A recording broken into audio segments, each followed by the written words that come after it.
What is up, everybody? Welcome back to RC's Gateway to Comics. Today we are going to be continuing our look into Brian Butvitus's Airith series. And this will be a review of issue number 2 of Airith, the Cantillan War.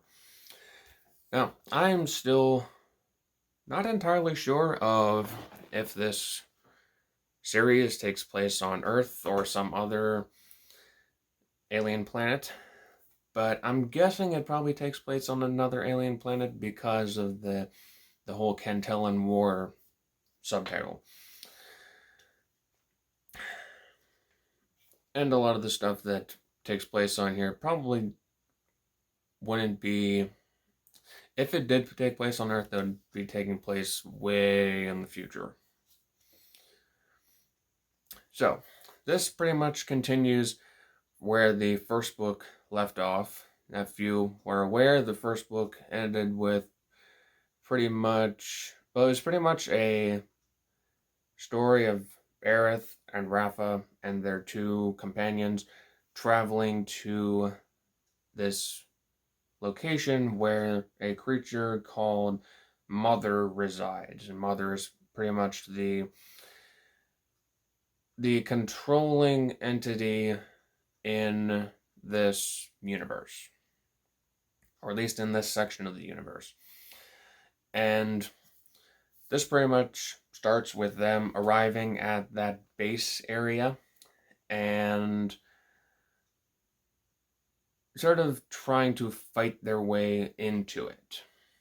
So it seems like each of these stories or these issues tells little sections of an overarching story of Aerith trying to fight against Mother, and sort of Rafa is tagging along, and there's some hint of them sort of loving each other, although I don't get that at all.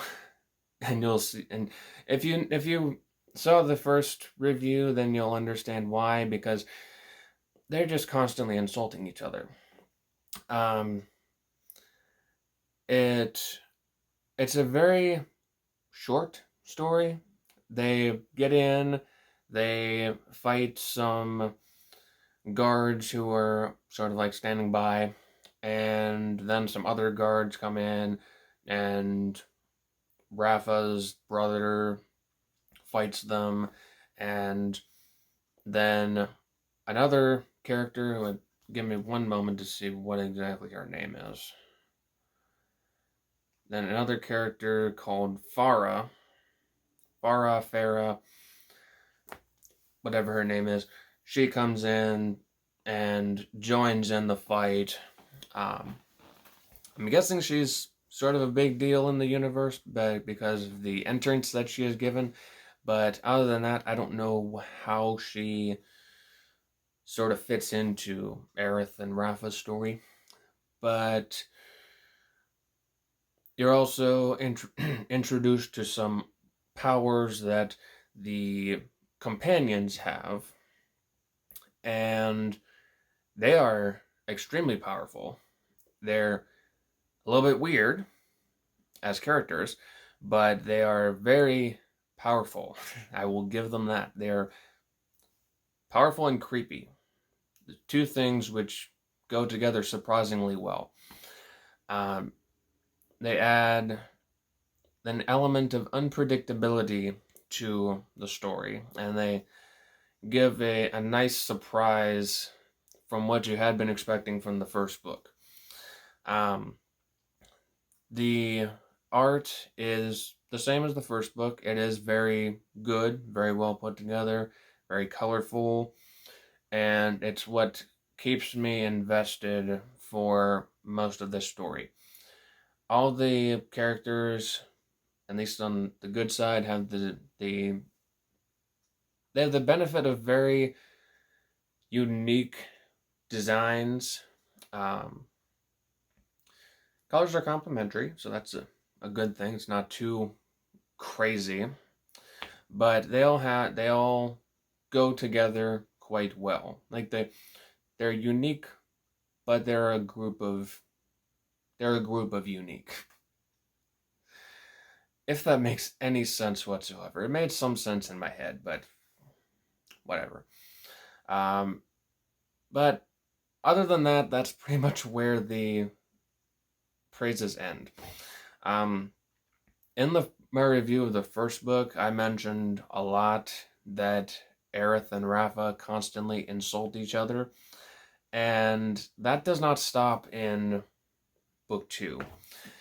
They insult each other, they insult the attacking military commander dude, Rafa's brother, and this is the point where the dialogue gets extremely tedious. They will go on for several dialogue boxes, long dialogue boxes, screaming insults that at times I was just zoning out because they were so long. And a lot of times it will just be random lines of thought that no sane person would come up with. And there's another reason why I'm confused as to where this takes place. There's a lot of references to Earth things, like OnlyFans for some reason. And it seems like it is taking place on it either takes place in like a far future because of the futuristic technology, or it's taking place in on a planet that has like the same time period as Earth, and they're somewhat aware of what's going on Earth at the same time. I honestly don't know. um I guess the neighboring planets theory would make sense if it was because of like the other creatures and stuff, but I honestly don't know. It the dialogue is like it gets annoying. And whenever your dialogue gets annoying and makes me not want to read it, it's not a good mark for you. And there's other points in this where like I'm going to compare this to Dwarves vs Lion again. So, whenever I was reviewing that book, one of the high praises that I gave that book was its way to weave in jokes with the Crack Pack, Comicsgate, and other stuff that's going on online and being funny. Because that's stuff that I follow, and it's stuff that I can get the in jokes whenever they're on the page. This book, on the other hand, it doesn't have art references to that stuff. It has text references. And the references are thrown into insults. And the insults make no sense.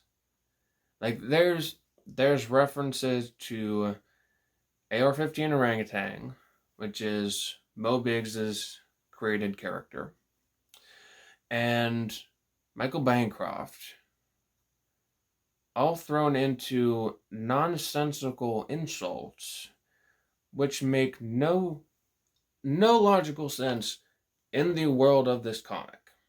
They're just thrown in there haphazardly so that people can identify that reference. And whenever I do identify that reference, and I did catch them several times, But whenever they did, I was just like, what the hell? So whenever it's something like that, and it does not come across as clever. I will definitely say that. It does not come across as clever. And whenever it comes to this book, I know I gave the first one a PB&J rating, but that was a more condensed story and a quicker one. The art is still the same, but the art can only save a book so much. This one is going to have to be an IPA level, because you're going to need a couple beers to get through this and make any sense of it. Well, not really to make any sense of it. You'd need a couple beers to get through the dialogue. And trust me, the dialogue takes a lot to get through. There was like I had to force myself to get through the dialogue. So if for some reason it would end up changing in the next Airith book, then I'll think about checking it out. But as of right now, this is an IPA level. You will need some sort of alcohol. What I can say is Brian has put out good books.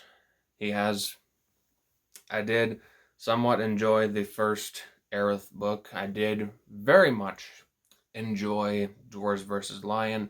I will definitely be checking out Dwarves vs Junkman, because he has proven that he can put out good books, and I will definitely be checking those out. I would definitely recommend to go and see those for yourself. Go and see my reviews of those books. And yeah, definitely go and check out his work.